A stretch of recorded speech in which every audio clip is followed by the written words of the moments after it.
len taký kratučký film. Bude trvať asi 1,5 minútky. Také videjko, ktoré súvisí s projektom, ktorý som vám prišla predstaviť. Niektorí ste si možno už zobrali aj publikáciu samotnú. Ono by to malo ísť samotné. Je to bez zvuku. Bez zvuku to máme kvôli tomu, že v rámci stretnutí vždy nechávame takto publikum trošku navnímať. Najprv len také krátke zábery, ktoré s projektom súvisia. A určite si všimnete, že v rámci celého toho krátkeho filmu, ktorý teraz sledujete, vidíte usmiaté tváre. Alebo aspoň ja mám vždy dojem, že vidíme usmiaté tváre, možno niekedy trošku dojaté, ale napriek tomu je tam ten úsmev. A tu už vidíte obrazy našich, tu je aj kus histórie politickej, bývala pani ministerka, ktorá nás prijala. A celý tento projekt odhalený sme zahájili v roku 2023, až sa mi to zdá neskutočné, že ubehol taký dlhý čas. A súvisí s takou diagnózou, ktorá má veľmi netradičný názov, mnohopočetný myelóm. Počuli ste niekedy o takejto diagnóze? Je to zriedkavá diagnóza, je to zriedkavá diagnóza, onkohematologická diagnóza, čiže tak ľudovo nazývané rakovina, slovo, ktoré sa nie zrovna dobre možno počúva a pri tom prvom momente určite vyvolá v mnohých veľmi nepríjemné pocity. A my sme sa s týmto projektom rozhodli do tejto vážnej témy priniesť trošku nádeje. To bol jeden z cieľov tohoto projektu. Určite nebolo cieľom zjednodušiť tú tému, ale to svetielko nádeje do tej diagnózy vážnej, zriedkavej vniesť. Takže ďakujem pekne za pozornosť pri tomto krátkom videu.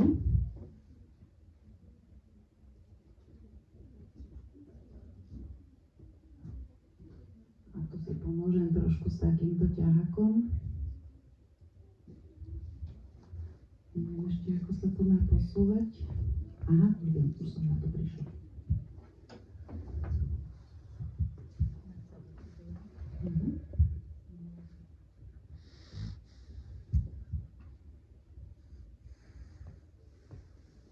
Takže ešte raz zastupujem tú Slovenskú myelomovú spoločnosť.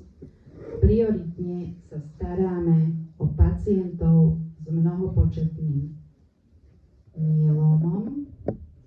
Prečo sa mi stratilo teraz to, čo by tam malo byť?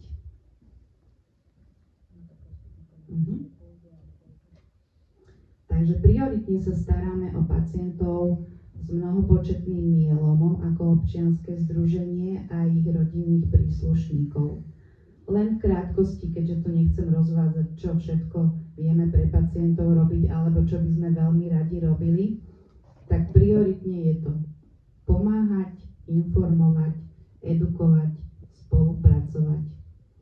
Pomáhať v prvom rade našim členom a rodinným príslušníkom, informovať aj vďaka takýmto stretnutiam, za čo ešte raz veľmi pekne ďakujeme, aj širokú verejnosť, vás dnes ako laickú, keďže váš pán doktor odišiel a odišla aj pani doktorka Marušáková, ale pri takýchto stretnutiach informujeme aj odbornú verejnosť, lebo vzhľadom na to, že mnohopočetný myelóm je zriedkavé ochorenie, často sa stáva, že my pacienti sa stretávame so špecialistami, ktorí naozaj prvýkrát sa s takouto diagnózou stretnú. Ja to tak úplne zjednoduším. Pani docentka Harvanová, ktorá je takým našim tútorom a garantom, tak zjednodušene hovorí, že všeobecný lekár za svoju celoživotnú prax, ak ordinuje, dajme tomu 50 rokov, za 50 rokov sa stretne s pacientom s mnohopočetným myelómom iba raz. Takže to samo o sebe hovorí tiež. No a edukovať, padlo to tu veľakrát aj od vášho pána doktora, ale aj od pani doktorky Marušákovej, že to edukovanie, vzdelávanie, vy sa dnes vzdelávate prioritne o vašej diagnóze diabetes.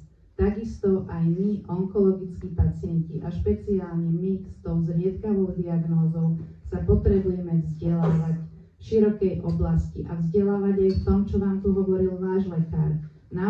Naozaj počúvať svojich lekárov, ako užívať lieky, ako sa správať sama k sebe alebo sám k sebe, nečakať len na zázračnú tabletku, ale zodpovedne k svojmu zdraviu pristupovať. A je to aj o tých preventívkach, ktoré sa tu spomínali. No a spolupracovať, čo sa veľmi teším, pretože v rámci tej asociácie na ochranu pacientov vidíte, že sa dá spolupracovať aj s pacientskými organizáciami, ktoré zo začiatku možno so sebou ani nesúvisia, ale všetci máme skoro to spoločné. Pomáhať, informovať, edukovať, spolupracovať. No a ja už sa teraz dostávam naozaj k tej našej publikácii Odhalený. Chceli sme vniesť, ako som na začiatku spomínala, do tejto vážnej témy trošku pozitívny narratív. Tí, čo ste si ju možno už prelistovali, aj v tom krátkom videu som vás upozornila, že v celom tom filme bolo veľmi veľa úsmevu napriek tej vážnej diagnóze. Pokrstili sme túto publikáciu Krásnymi lúpením ruží s našou pani docentkou Harvanovou a s pani doktorkou Mikuškovou. Pani doktorka Mikušková je špecialista lekár na Národnom onkologickom ústave, hematológ pani docentka Harvanová na Antolskej na onkohematológii. Tá s nami ako so Slovenskou mielomovou organizáciou veľmi aktívne pracuje. Momentálne pripravujeme novú brožúrku pre pacientov s veľmi stručnými, jednoduchými a prehľadnými, dôležitými informáciami. A keďže sme v knižnici, dovolte mi teraz aspoň kratučkú citáciu z tejto publikácie.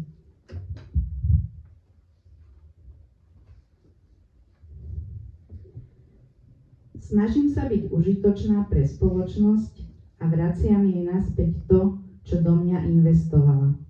Hovorí naša pacientka, jedna z hlavných hrdiniek tejto publikácie.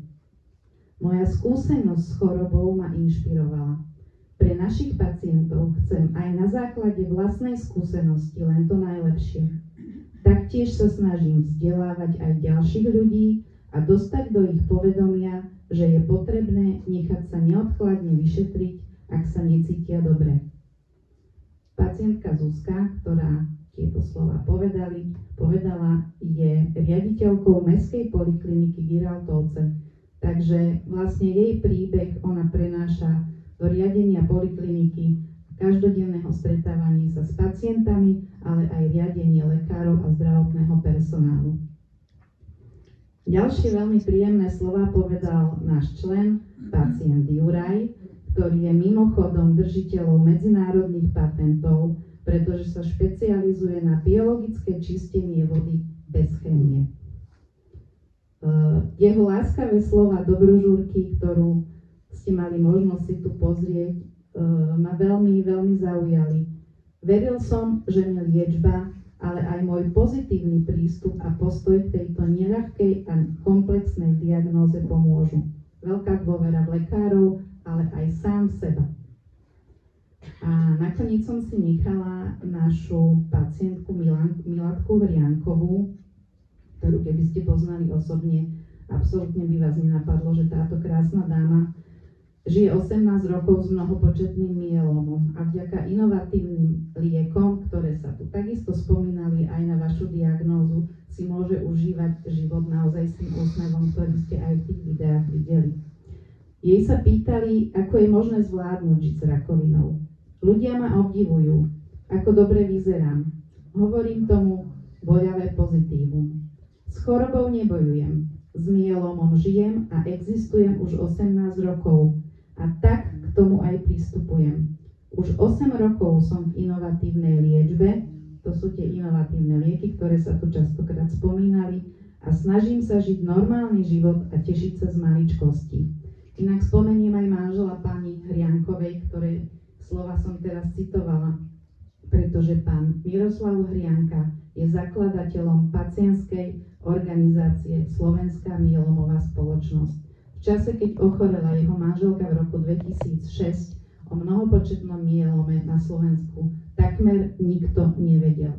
A keďže bol veľmi fundovaný a cestovaný vo svojom súkromnom živote aj pracovnom živote, zo zahraničia prinášal práve na Slovensko veľmi veľa dôležitých informácií aj z výskumu a pomáhal mnohým pacientom a snažil sa nastaviť komunikáciu lekár a pacient v takomto ľudskom rozmere.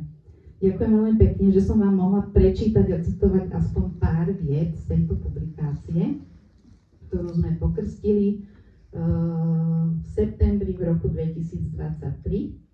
A k tejto publikácii sme pridali nielen teda písané slovo, ale podarilo sa nám získať aj možnosť z publikácie vyrobiť umelecké fotografie, s ktorými sme sa rozhodli zrealizovať takú krátku putovnú výstavu, ktorú za rok videlo vyše 500 000 ľudí. Tá výstava bola predstavená širokému publiku a verejnosti v galérii Umelka v Bratislave. Posúvali sme sa s ňou na ministerstvo zdravotníctva. V tom videjku ste videli, že nás prijala vtedy teda bývalá pani ministerka Dolinková.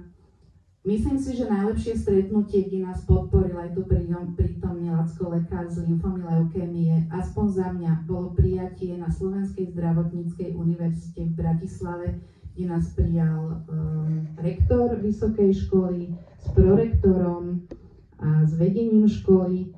A o to mimoriadne sme si vážili to prijatie, lebo sme boli na pôde, kde vlastne vychovávame mladých lekárov, ktorých potrebujeme tu na Slovensku. Nie len teda lekárov, lebo tam študujú aj pôrodné asistentky. Pre nás veľmi dôležití fyzioterapeuti. Tiež to tu padlo, akí sú dôležití títo ľudia v tej oblasti doliečovania. Keď nás niečo bolí, keď nás niečo trápi, dostaneme sa domov, sme celí šťastní, že hurá, sme doma a tam zistíme, že my potrebujeme ďalšiu starostlivosť a tej sa nevieme dočkať, alebo príde teda oveľa neskôr. No a tu už som sa dostala k bodu, čo bolo cieľom tohoto nášho malého publikačného projektu.